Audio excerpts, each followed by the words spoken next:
I do this because I'm human.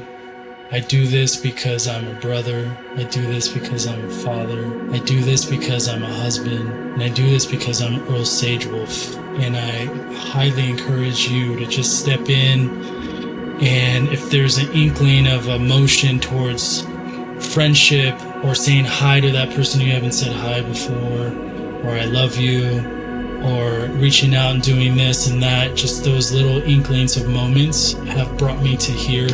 And I just highly encourage you to take action and keep showing up for yourself and then your communities and us as humans, man. I do this because I'm a human, and I'm a human with you guys. And, shit hits the fan sometimes, but I know we can make it through this. Sacred Sons podcast is proudly sponsored by Four Visions. We are blessed to do this unboxing. Thank you to Mariah. To me, it's really the mission of Four Visions, how they give back to the indigenous. You know what I love about Four Visions? Their packaging is next level. CBD pain salve. We got that Four Visions Radiant Protector Kit for the fathers. Botanicals, looks like some Chandur lotion, some protection spray from Courage and Strength. Wild harvested Himalayan Sheila G. Ooh. This little package has so many nutrients in it. We can always use a bit more self-care, invest in ourselves. And Four Visions has these earth-based products. These methods are proven by 5,000 years of indigenous practices. For men, come back into natural ways of health and wellness. I think it's super important. Palo Santo anointing oil. The sweet bath in the bitter bath.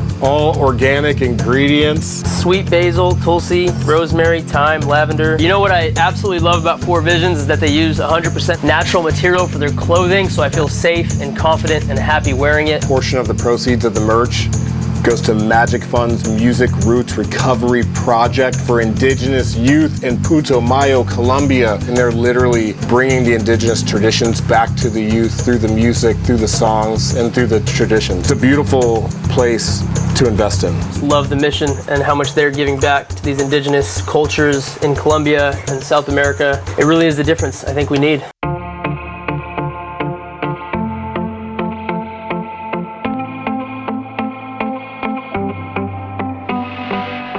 Peace, family. Adam Jackson here with another episode of the Sacred Sons podcast. Brothers and sisters, today we are bringing through a real one. He's a beloved brother of this community. And, we've just been dropping in, Earl, on just this thing called brotherhood.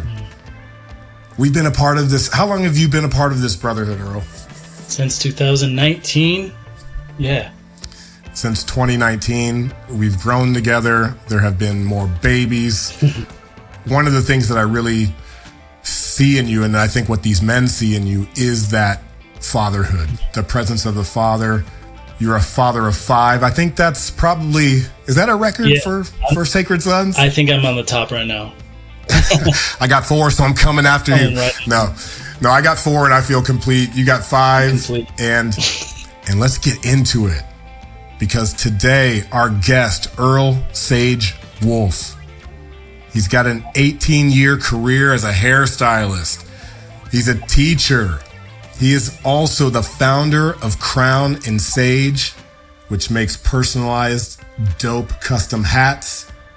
He's a men's work facilitator, and he is leading the fellowship out of Salt Lake City, Utah. Please welcome my brother, Earl Sagewolf.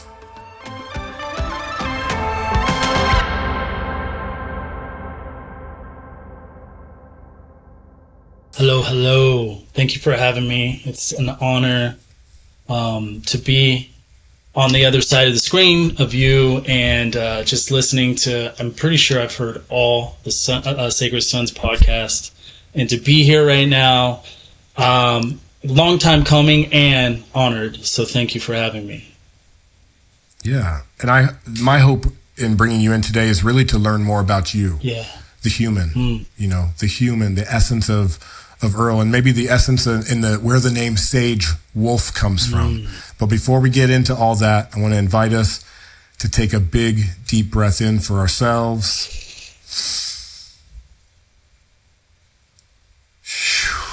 Scanning the body, feeling what is alive and present in Earl on this beautiful day. What is most alive within you?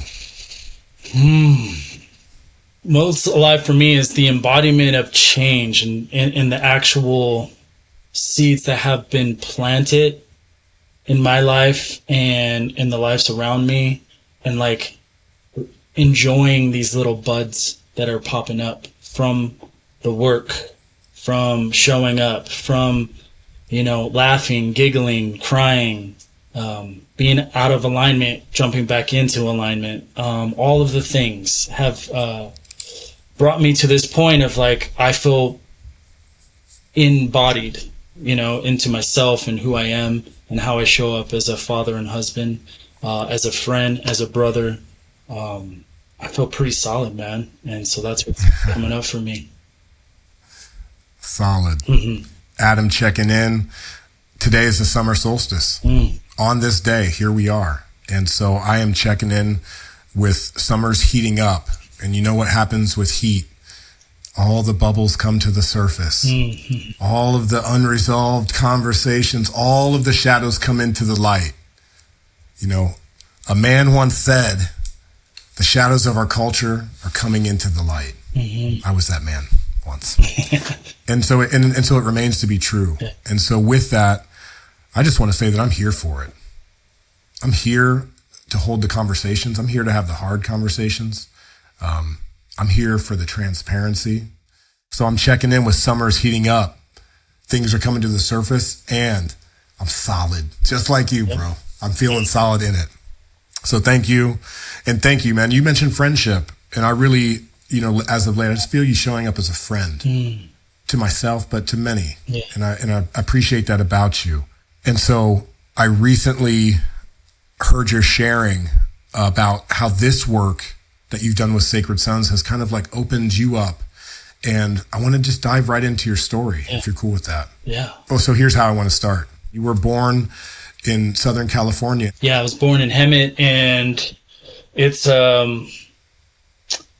we quickly moved to Temecula in first grade. Yeah.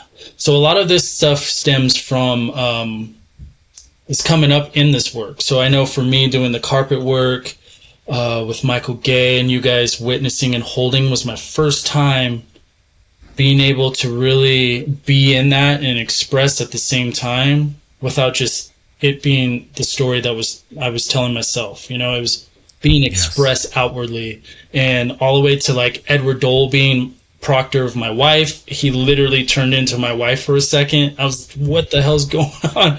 And it was 3 hours of a lot of shifting and changing and owning and moving through. And so in those 3 hours, that was the beginning of where I'm at now. I've done a lot of work over the last 12, 15 years, sat in lodge, allied medicine with the plants and all the things, but that really moves me. And part of the story I posted online was going from Hemet to Temecula.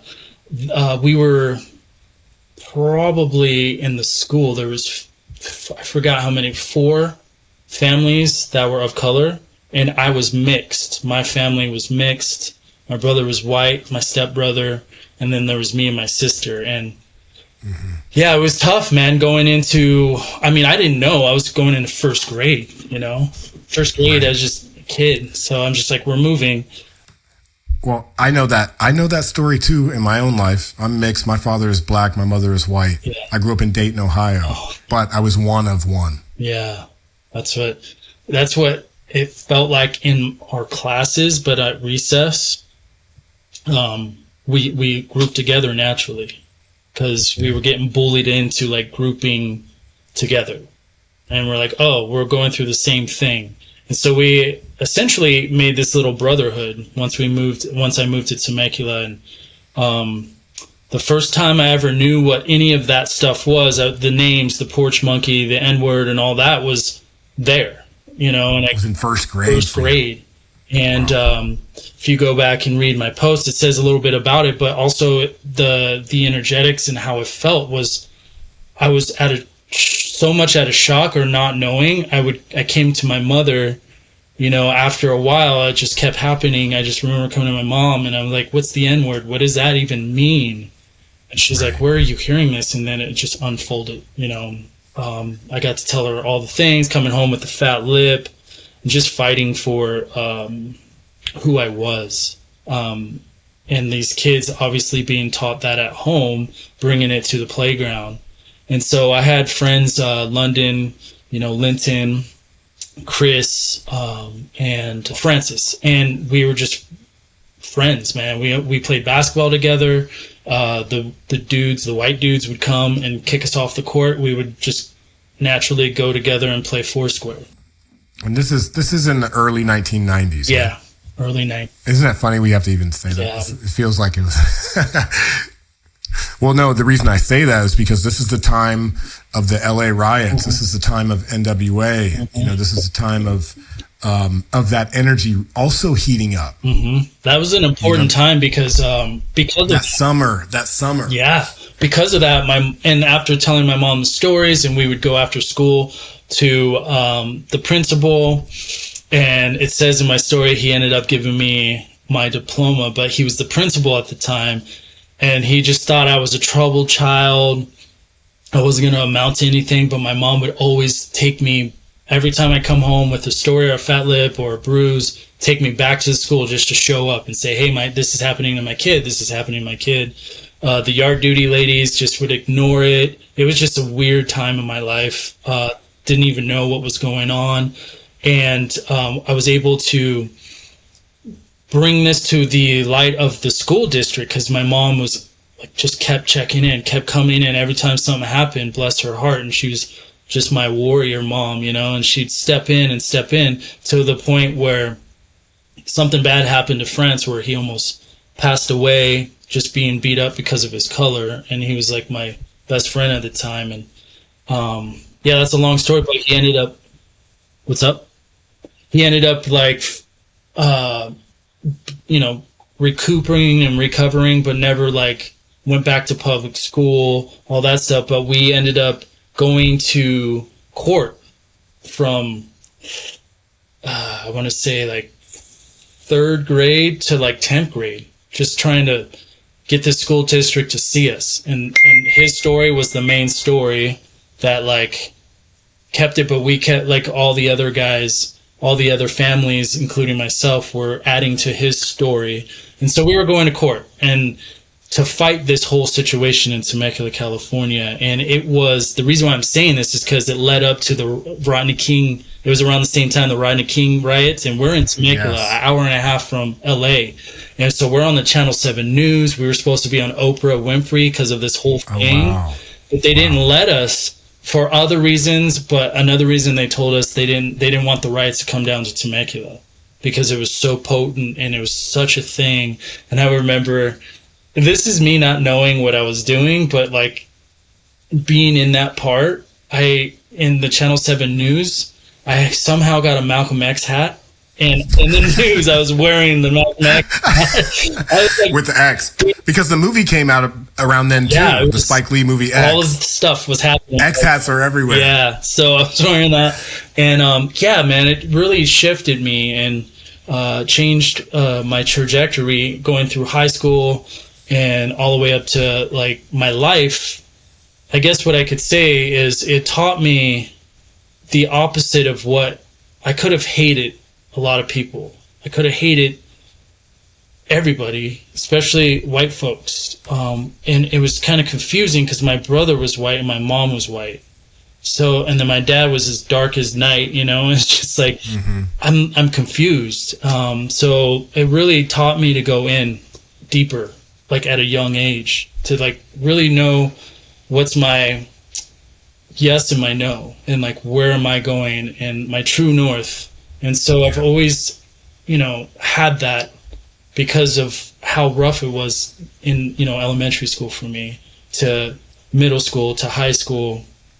And, you know, a lot of things came out on my end that were in misalignments based on some of the things that I went through. And so I wasn't just straight and narrow. There was a lot of things that I got to work through as well. So yeah, that was a pretty gnarly part of my life and a big part of my life. And so what were some of the misalignments that it led to? The reason I'm asking is because bullying is it's a real issue still. And now there's bullying for all kinds of reasons. They've moved on from skin color to even what backpack you got. It doesn't matter. Like, people get bullied for all kinds of stuff. Yeah, man. Like, what were some of those like misalignments in the trajectory that this had an impact and pointed you towards, those things? Yeah, I know my coping mechanism was pretending it didn't happen. I didn't revisit those stories really until Sacred Sons. Even all the work I've done before, like that was a big part of the 3 hours, carpet work session. But I had addiction to alcohol, addiction to, I would say porn, but not like crazy, but I had this addictive mentality that was just spreading through my life. And, like nicotine, all the things. But then I thought I was this person. I thought I was this nice person all the time. I thought I was, such and such one, because my mom would say, oh, you're such a mama's boy. You're so sweet and all this stuff and all the good things that a mom would say. I was living the definition of what other people were telling me versus, so I lost that my direction of who I really am, and so in that the addictions came and pieces of like narcissism and manipulation started coming into my relationships, and it was confusing for me because no, I'm this nice person, but then the loved ones, like my girlfriends, or not really my girlfriends but my wife, I would show up a whole different way, and like the shadow would be present in my home and how I showed up. But then typically the shadow of the nice guy is going to look like anger. It's going to look like outburst, right? It's going to. Yep. And that's what it was. Yeah. Yeah. And we know this, that's what I was kind of saying too, is like, we know that men suppress the stories, but on top of that, suppress the actual emotions of what that impact of like being bullied, being name called, being physically attacked, whatever that is. And like, it's our responsibility as we are adults to undo. Yeah. To like, it's not to replay the stories over and over and further identify with them. It's like, can we create the space that has enough bravery and courage in it to like allow the stories to come out, to be seen, to be like, hey, guess what? I'm not that nice. And here's what it looks like. Yeah. And I feel like as men, we got to do that. Yes. We got to do that. And I think I know we get to hold that space for each other. Yeah. And so what was your experience from that? You continue doing your own work.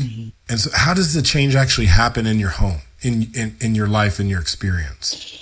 So, yeah, the shadow piece of it for me was, it was so difficult, even when I was doing the work before Sacred Sons, doing these programs. I know my core was like, I get to change. I see these things happening. I don't want to show up this way. And it was the whole hiding from these stories that I've been hurt, and I've been in pain, and I've showed up in certain ways I didn't, there's shame, like a heavy shame. And then some of it was like ancestral DNA, like from my dad's side, there's just a whole bunch, a slew of things, right? And so coming into the men's work and Sacred Sons, there was a space for me to just jump in. And I started seeing other men jump in, and I was like, oh, this is okay. This is courage. This is what it really looks like. And it gave me the opportunity to like jump in myself. And all the way up till, I think, Summit, I finally I still jumped in. I had this come up, and that's where I'm at as a leader.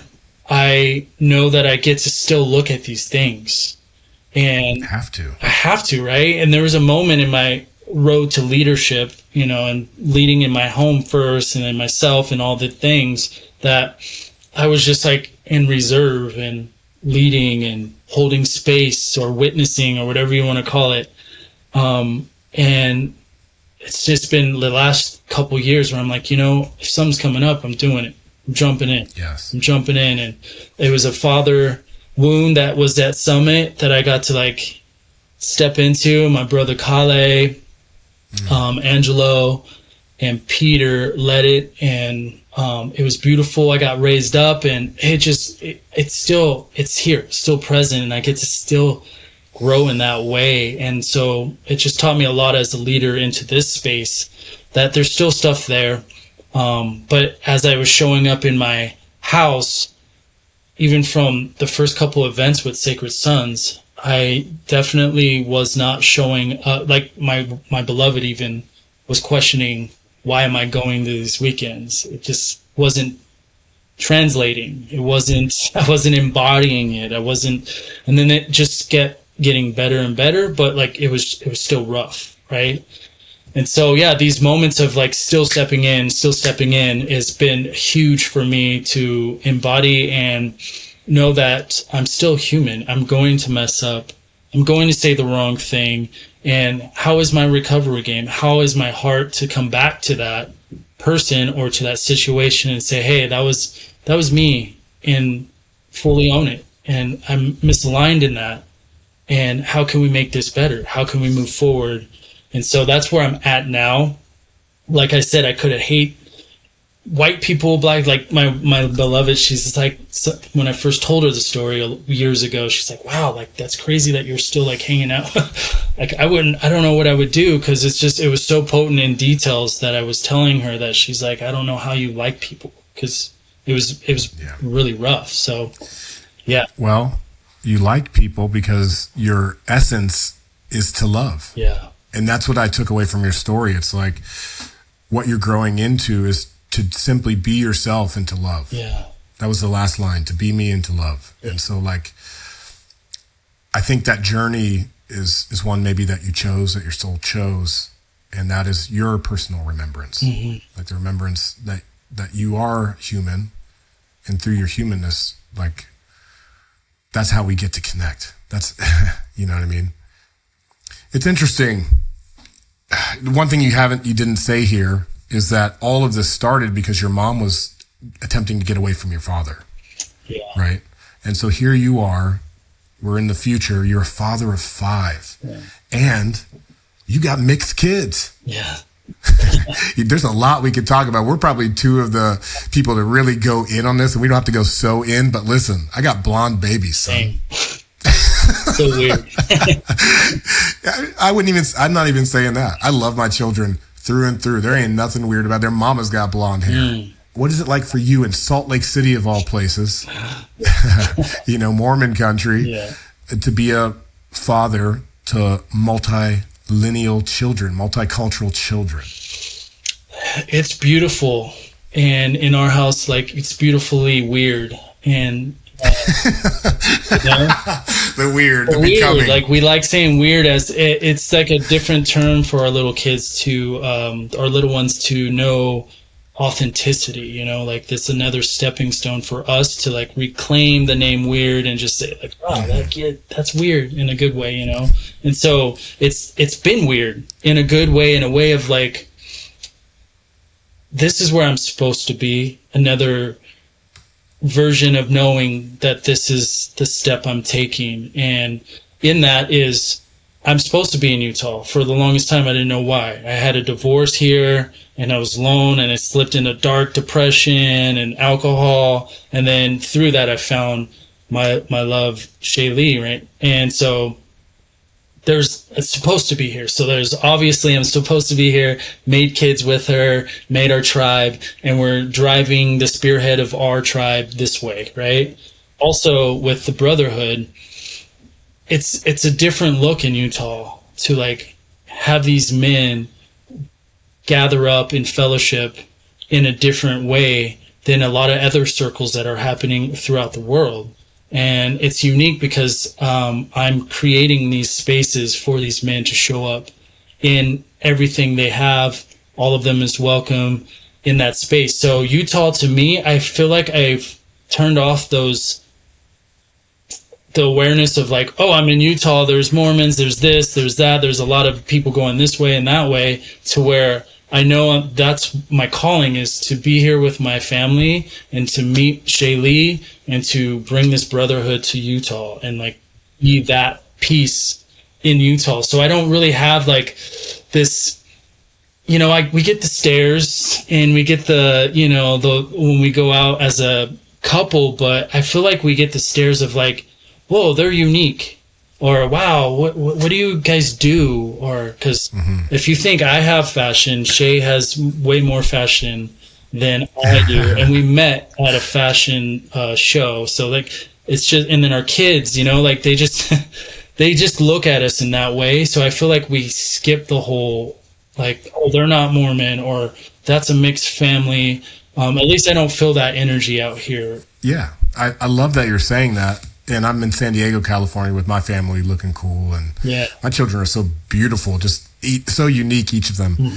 And we're not in the 90s. We're not in the early 90s anymore. It's not so heated like that. There's a tone of acceptance in our generation because of who we are and because of who, you know, we are as a generation of Americans. I want to keep it to at least like North America, because there has been a lot of, even though people are kind of like, in 2018, Black Lives Matter and all that, the truth of it is most of the people you encounter,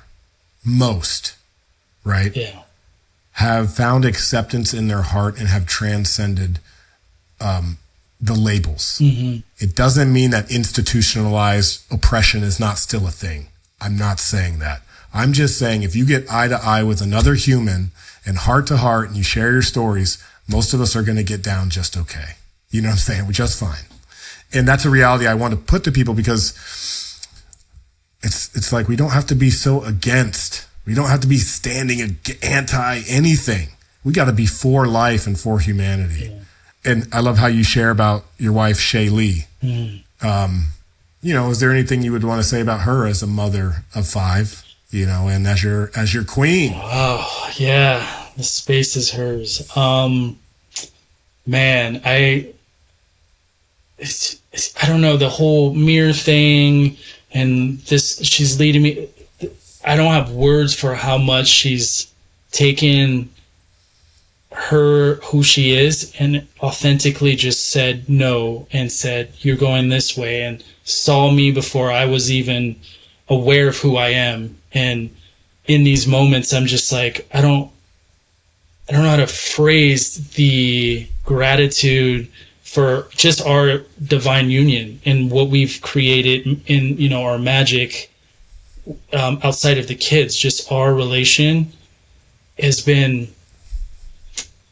a place where I can't give her any more gratitude, because there's so much she has stood for and so much she's like put up with essentially in my growth, and just knew that who I really was before I did. And so in that, I got to see like what unconditional love is. I got to see how to show up in a gentle way. I got to see how to like speak differently and how to move and make love differently, just based on her presence and who she is and how she smells and how she breathes and how she's the first person I really like took in that way. And then to see her bring that to our kids and how patient she is and how loving she is and how like naturally, like organically educational she is to our kids, how she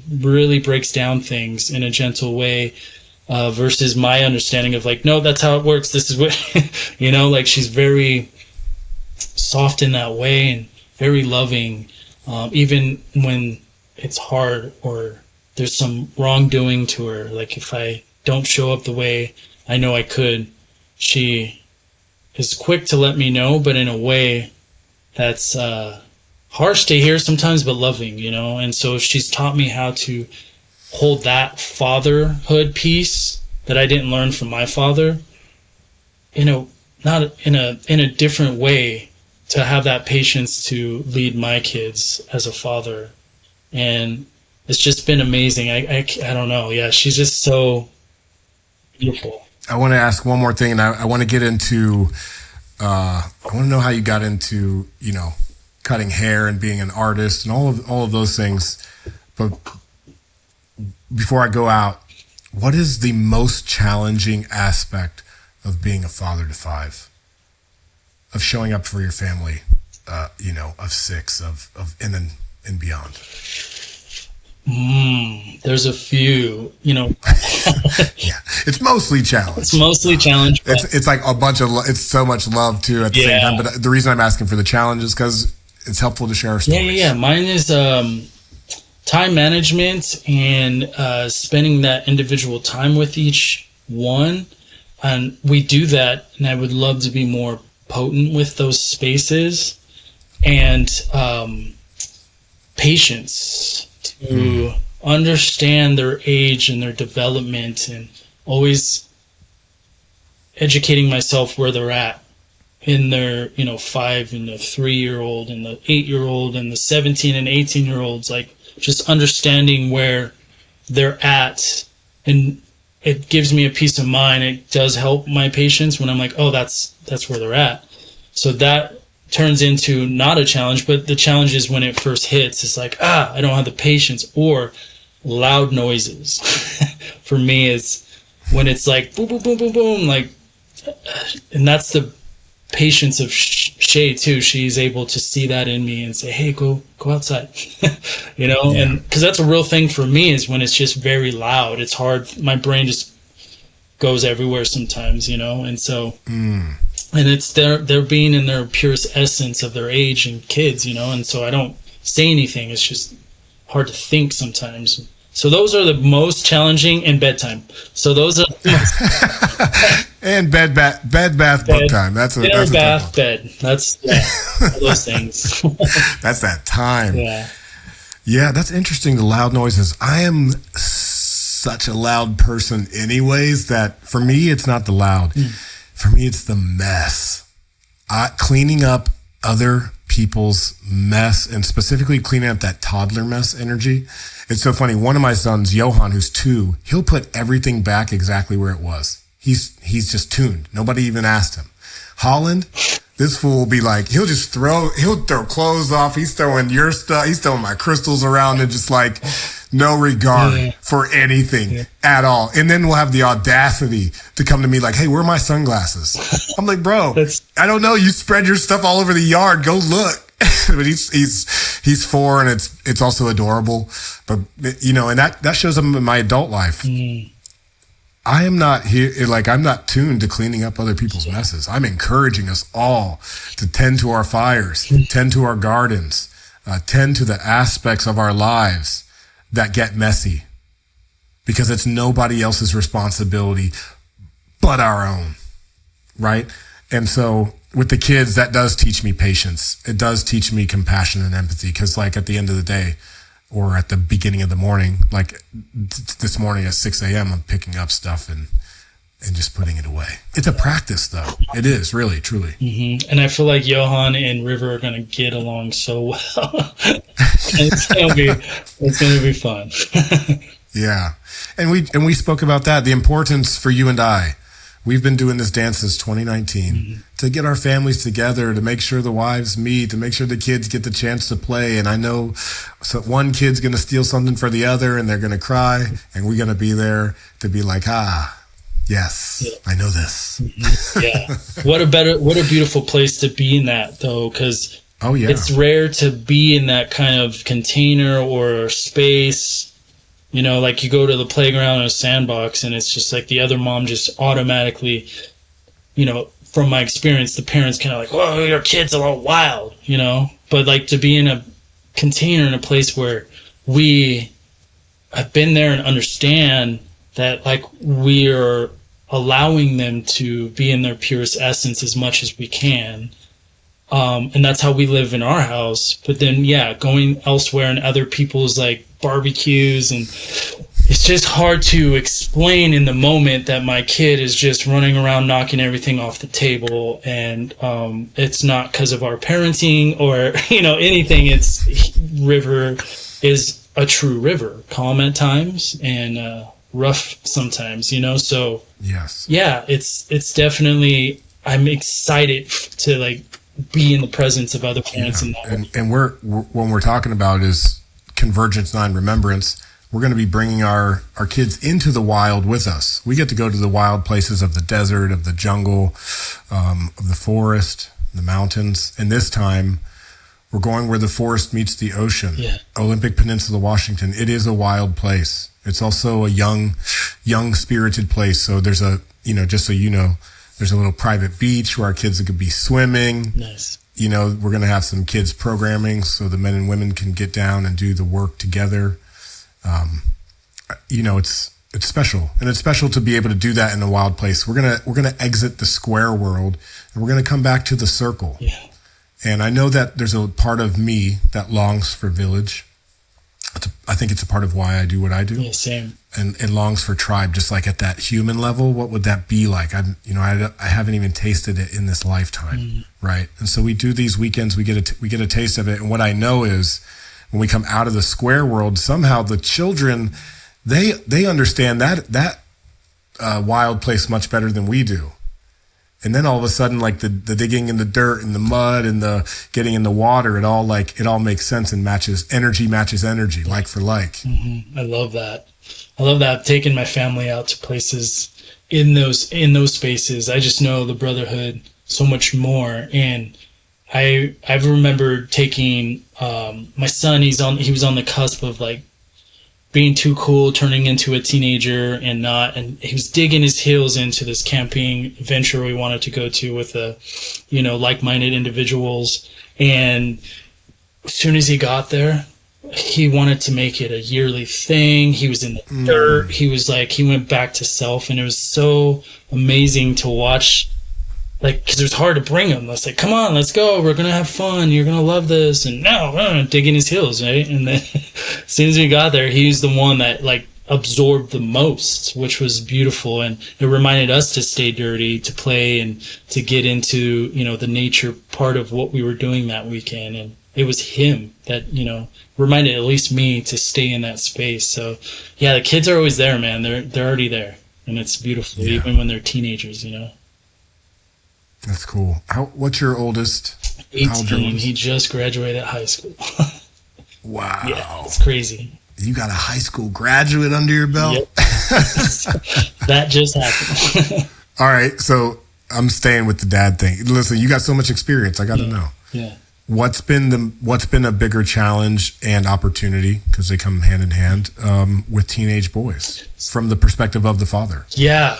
That has been a wound for me, and this has been part of my stepping deeper. So me and Shay had our sons, mine, hers, and ours. So she had Riker, I had Zion. And we connected so deeply, we became an instant family. It was beautiful, hence why we're here. Adolescence time, and where I was growing and, de-shedding my story, I was like a helicopter dad while they were like in their 9 to 13 years old, right? And so that broke trust with at least her son, Riker, right? And so it's been hard. I thought I was going to be the cool dad. I still listen to some of their music. I just enjoy still the youthfulness of teenagers. And my own teenager, I haven't been able to really connect with based on how I show up and how I've shown up, nagging and nitpicking. And I know it's a big part of my work. And where does that show up in my life as I was a teenager? And I've been able to do some deep dives based on that. So it's so funny how I expected to be like this dad as a teenager raising boys and excited to like, whoa, I'm taking a step back. And there's been times where we don't even acknowledge each other in the same room. Like, also, it's, my resentment and all the things, but now where I'm at, it's like now I get to give him space and, slowly step into his life because, his dad's not around. He's a teenager. He's going through a lot right now. And I've missed out essentially on like 2 or 3 of his years, maybe 4, since I've been, reserved on his, growing in that stage of teenager. My son, he's just my son. He was like, it's just different. He's my blood. So he kind of took it. He took a lot of my helicopter dad, or like all this, the way I used to show up. And I know it affected him. So I'm able to say sorry to both of them, but he took it differently. Right. So I still stay connected, and I've been connected with my son Zion, but he also had his moments with me, as you know, teenagers do. So I thought I would be this grandiose, like, let's go fishing, and I see that I will be that in their young adult lives. It's coming back together. So there was like a falling away from dad, and the crazy thing is I wanted them to like play some kind of sport, which they didn't, and to have some other like fatherly or uncle influence in their lives, and they didn't. So it's been hard and rough. You know, they tried the Sacred Sons, the Sons Youth. Like, I think they were on the first call, the first, like, with Trevor and everything. And Trevor did check in at Summit. He's like, how are your boys? You know, I'm like, they're 17 and 18 now. He's like, whoa. Yeah. But yeah, man, it's just, it's been a rocky road. So it's perfect that you asked me that, because it is that space and time where they do separate, and like they're trying to find who they are in that space that I've noticed, and I get to back up. But I feel like it's, you know, and it's different for each boy of mine, each son. And I find that like I backed up maybe a little too much from Riker. So like I'm moving back in. So yeah, so much learning. You know, the patience of toddlers and young ones, that's like a whole nother level. And then you get into... That's what I'm in right now. Yeah. And then when it gets I'm in the early stages. Right? And then when it gets into like these emotions, you know, like Inside Out, very well put movie, but these emotions that come to play and they get louder and stronger in their preteens and teen years, I was not prepared. I was definitely not prepared for that. I did tap in or tap out and tap Shay into a lot of it, and she's been very good with, like, that's her calling, you know, teenagers and stuff. So I've been blessed with that. But for my relationship, I'm jumping back on the boat and owning my stuff and making sure I could help him in these later years now, you know, and be, you know, that present father that he deserves, you know. So that's what I'm working on in these teenage years. Yeah. What I'm hearing in there too is that everyone is on their own path, every individual, but also every relationship. Yeah. And what I hear is that you stayed engaged, you stayed connected, even acknowledging like it's coming back around. Mm-hmm. It's like your presence and our presence sometimes as fathers is really, that's all that can be handled. It's like all that's, you know, even us saying something can be triggering or too much. Yeah. But the fact that you're staying present through the process of like coming in and out of like deeper connection, I think that's important. Whatever timeline you're on as a father, even if you haven't had access or spoken to your kids in a long time, like what is the story that you want to tell? What if today was the day where you pick up the phone? Mm-hmm. You know, what if today was the day that you said, you know what, I'm going to make an effort, and I'm going to make an effort from this day forward, right? Yeah. Because I acknowledge that these timelines, they're not perfect. Mm-hmm. And so even having these conversations, for me, there's a lot of perfection blasted on Instagram, and it looks great, and we get a good photo too, 1 out of 100, and you're like, wow, it's like, it's real nice. Yeah. And it is. And the love is, there is nothing more precious in this universe than the love of parents and their children. There's something so incredibly beautiful about it, and it's not perfect.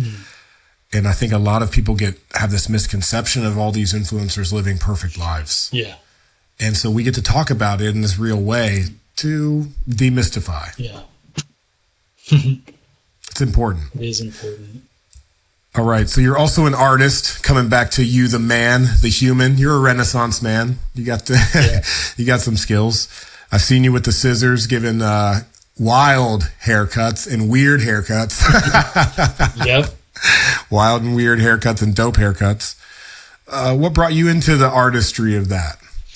Yeah, man. So in high school, I was finding my way, just like we expressed with my sons.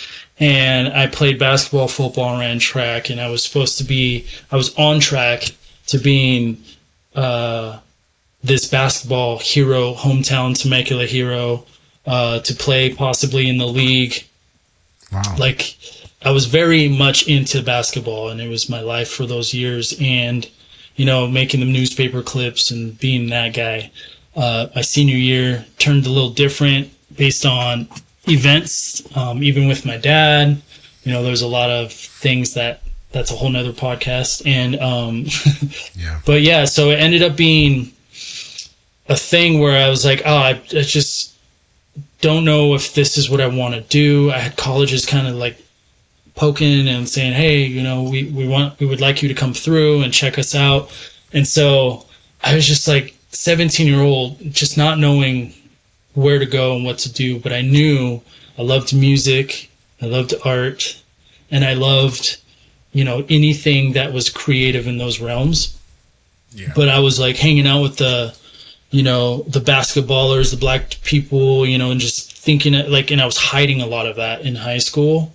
And so my senior year, I came out and I grew dreads, started wearing puka shell necklaces. Back then I was wearing girl jeans because there were no designer jeans that were fit right.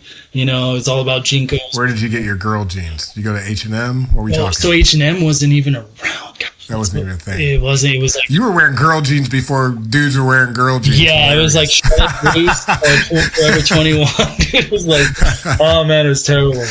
But they fit right, and so I started doing that and getting more involved into fashion in an eclectic way.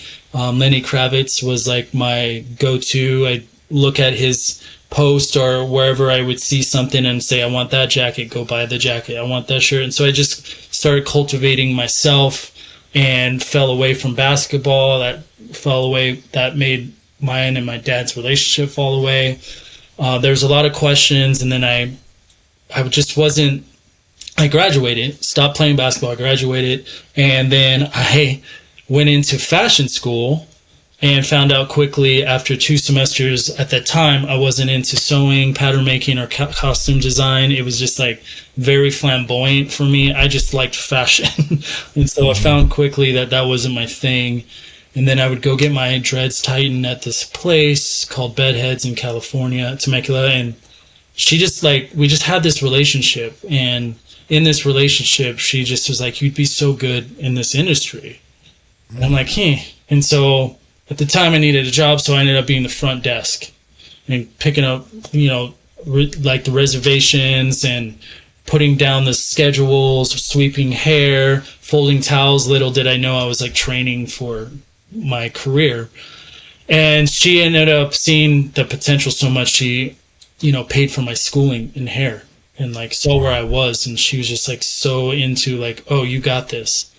And so that's how I kind of fell into hair. And then the rest was me just being a hair nerd and really liking it.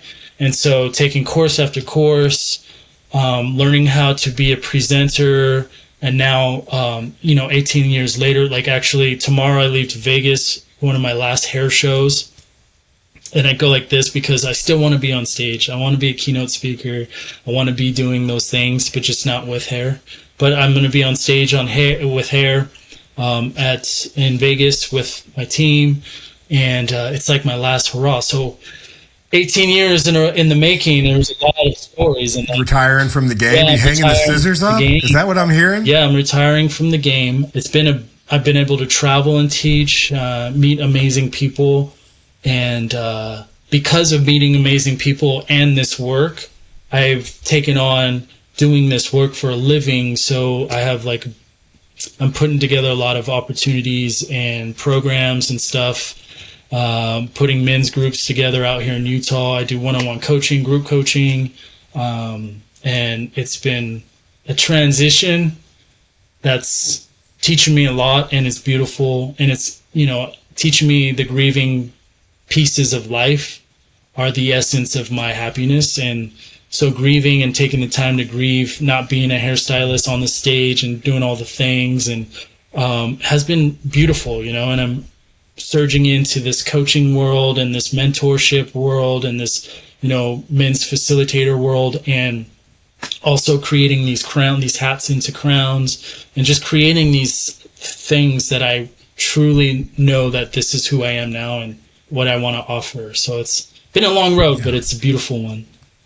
Yeah, I feel like there's a more breadth of your artistry that can't just be held into this one lane, is what I'm hearing, especially as you're doing these new things and supporting folks. Style. I feel like style can be and is an embodiment. It is. And so, and you could use the word fashion, style, whatever the word that feels good there. I've had a long talk with Kareem about this. Kareem is someone who also brought a lot of style into Sacred Sons, as you know, and as you have as well. What is the embodiment of style? What is the importance of the embodiment of style and fashion? An expression. Yeah, it's an expression. That's exactly what it is. It's another way to express your authenticity and show up the way you want to show up, the way your confidence should be in that room. And I'm saying should because just bring it out through a hat, a crown, or a shirt that's cut certain way.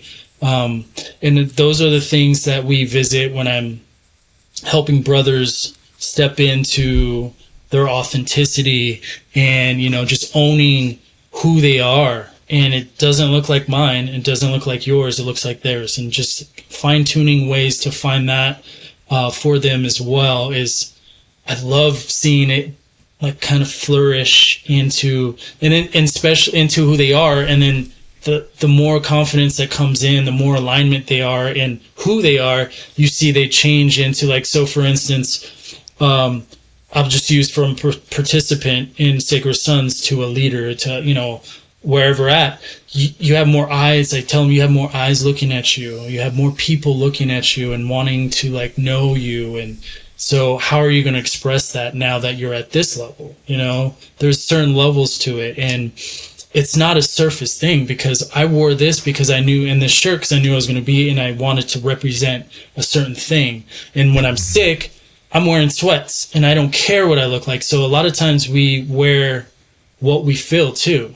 And so tapping into what we feel and knowing our authenticity, it just helps brand who you are and how you show up in the room or how you show up to these events or how you show up for your wife, how you show up for yourself. And so there's a lot of stories that are stuck in these spaces where why you won't wear penny loafers or why you won't something happened in, third grade or, there's a lot of stuff in this style world that I feel like is untapped.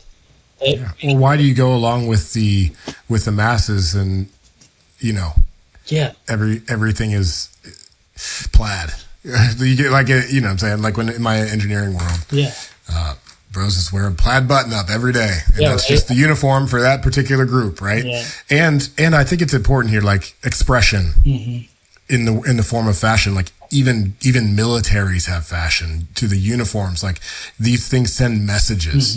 And it's also about displaying the power, displaying the unity, through uniform. And there's the piece of self-expression that it doesn't have to be flamboyant.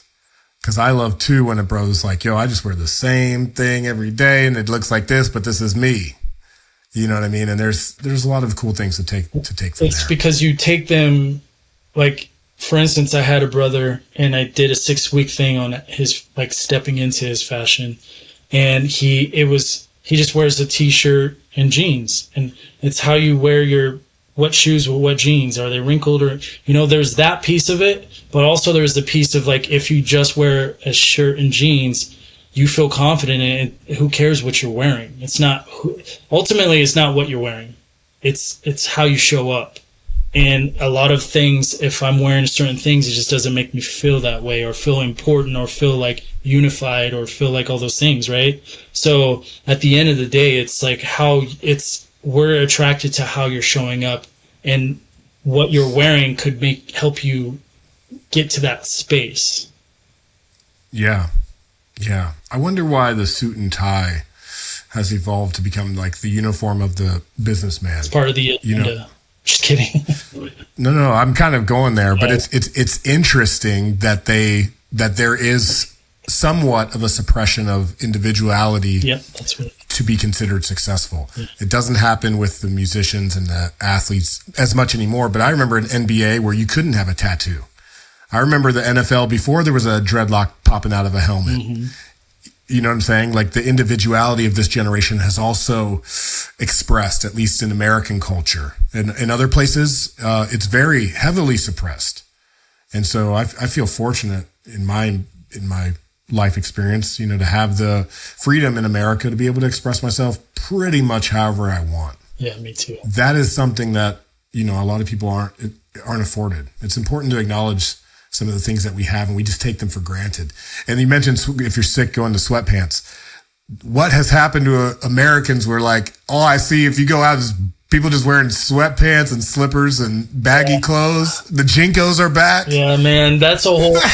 I'm guilty too. I wear sweats. I got some of Ye's whole outfit and his pod shoes, and you know, I'm an enthusiast of these things, and whatever's in flow, I kind of go with it too in my own way. So I feel like the flow of that is a representation of where we're at as a collective human too. Like I feel like we are a little bit more lazier and feel more comfortable after 2020. Like a lot more people are working from home, and you know, they don't really, and then when you see them in the store, they're just like you know, half of their body's done, you know, because they're on Zoom calls and stuff like that. So if you really pay attention, or if I really pay attention, I'm seeing these like these expressions of the collective too.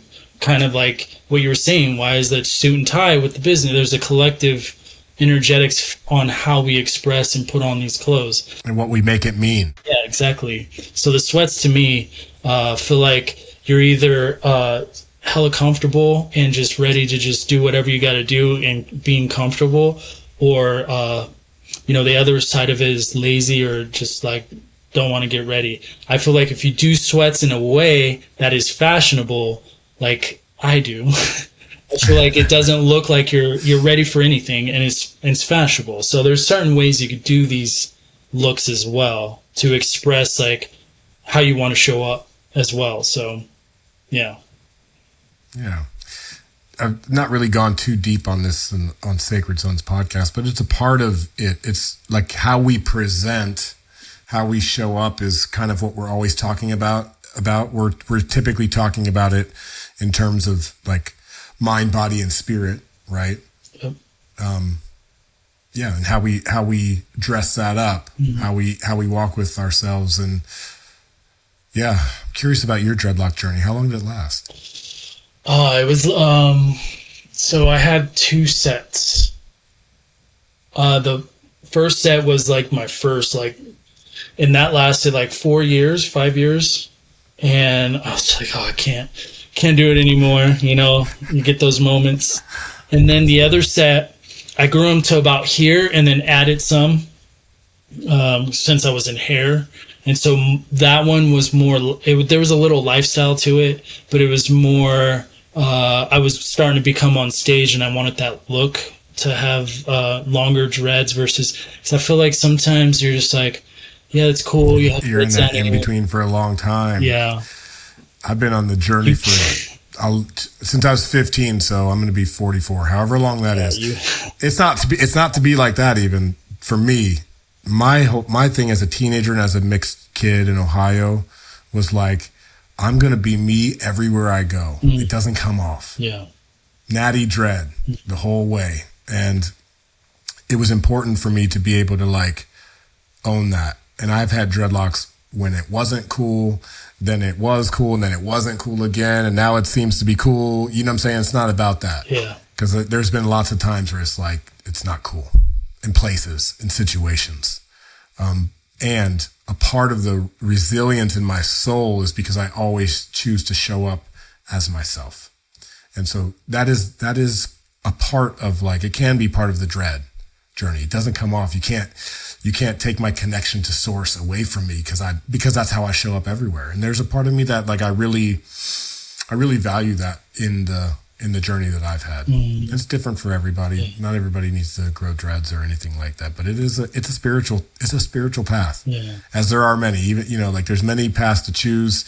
The the Rastafarians in Jamaica, the ascetics in India, those guys with the real long gray dreads, and they got the paint all over, There is something to growing out your hair, it's a thing. Well, that's why I was doing the sacred sheddings. First couple things that I was doing for Sacred Sons, my offering was sacred sheddings, because there's so much energetically that is left in the hair, stories, old stories, like you were saying. And there's something magical too about going through some deep work and shedding the old you and looking in the mirror and reminding yourself that this is the new you, right? So I still offer that, and there's so much potency in like this ritual that I was going to let you get the tip one day. I was like, you can cut off a little bit. Yeah.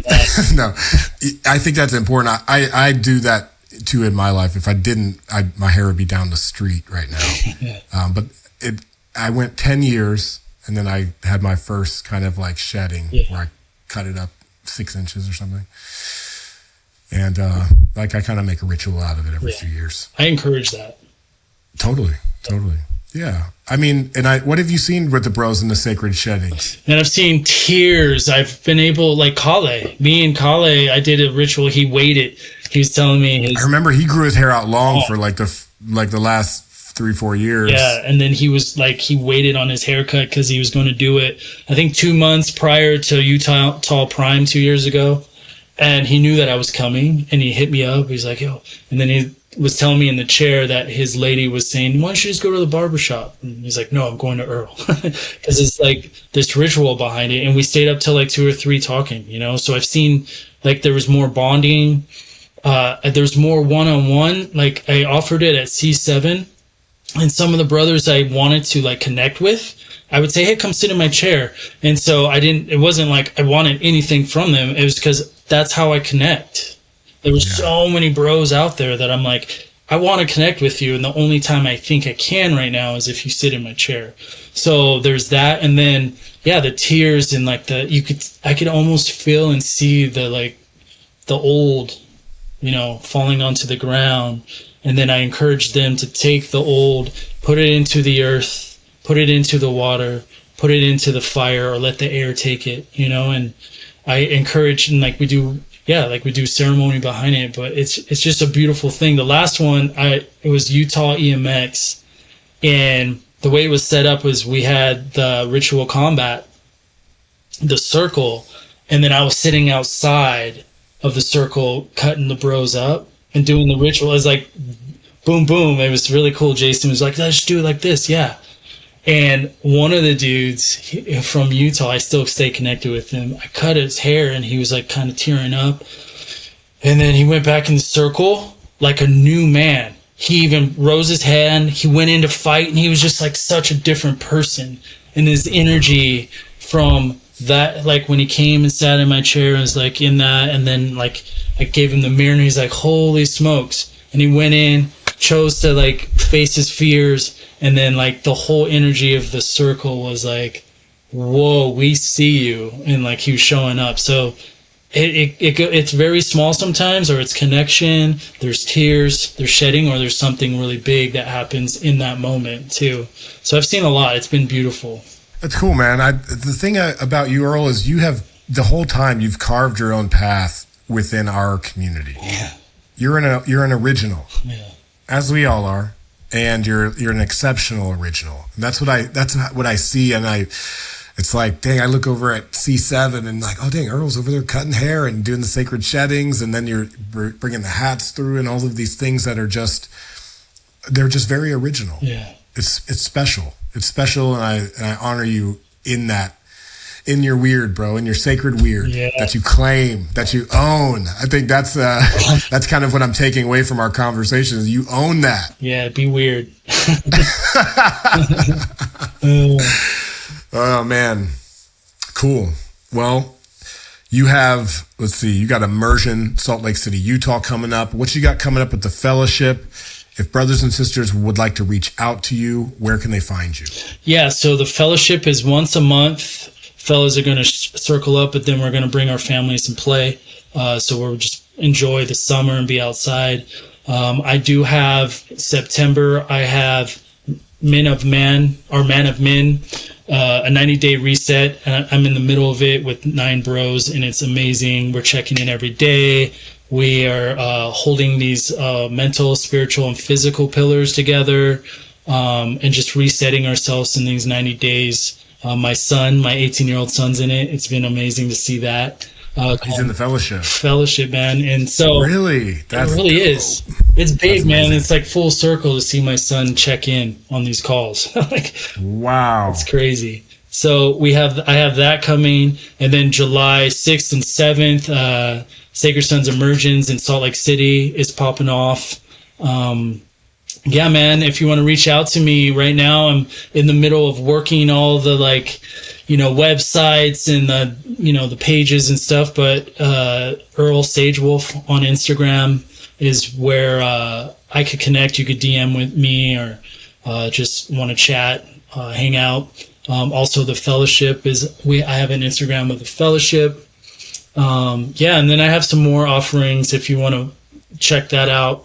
You'll see some more of my new offerings coming up, and some fun things are in the works. Me and my wife are going to be doing like a couples. We don't even know what it's going to be like yet, but we're putting it together. She's doing this work for the ladies, and she's amazing. Yeah. So, yeah, a lot in store in the future. So, yeah. Beautiful. Keep creating out there. Keep showing up for your community in Utah and the brothers out there. We know this work is needed and it's useful everywhere. Yeah. And you don't have to be any kind of person to show up to it. Like, bring yourself, bring all of you. With that, let's go ahead and close this one out with another deep breath for both of us.